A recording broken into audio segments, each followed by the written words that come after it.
বগুড়ার শিবগঞ্জ উপজেলার কিচক ইউনিয়নে গত শুক্রবার বিকেল 3:30টা থেকে মাগরিব পর্যন্ত জামায়াতের গণসংযোগ এবং মিছিল অনুষ্ঠিত হয়েছে।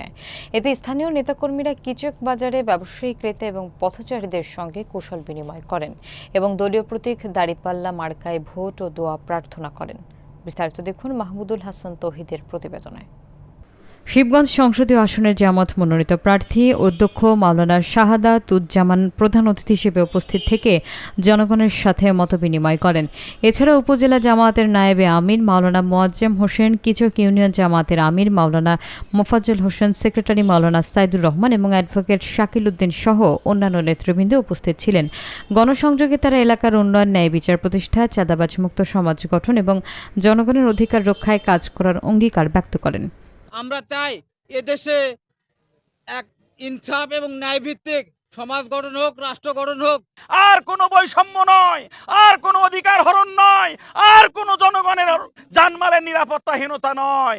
এবার ন্যায় ও ইনসাফের প্রতীক, এবার আদর্শের প্রতীক দাঁড়িপাল্লায় ভোট দিয়ে বাংলাদেশের মানুষ প্রমাণ করবে ন্যায় এবং ইনসাফের বাংলাদেশ জামাত ইসলামী গড়তে সক্ষম হবে ইনশাআল্লাহ।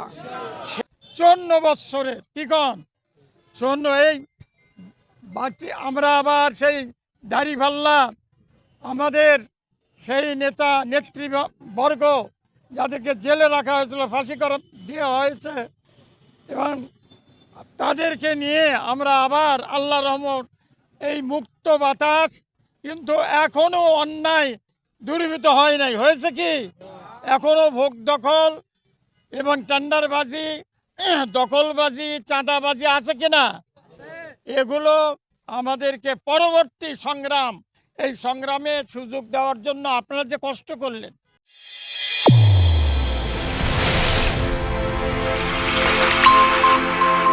চ্যানেল A1 হৃদয় রেসপন্স।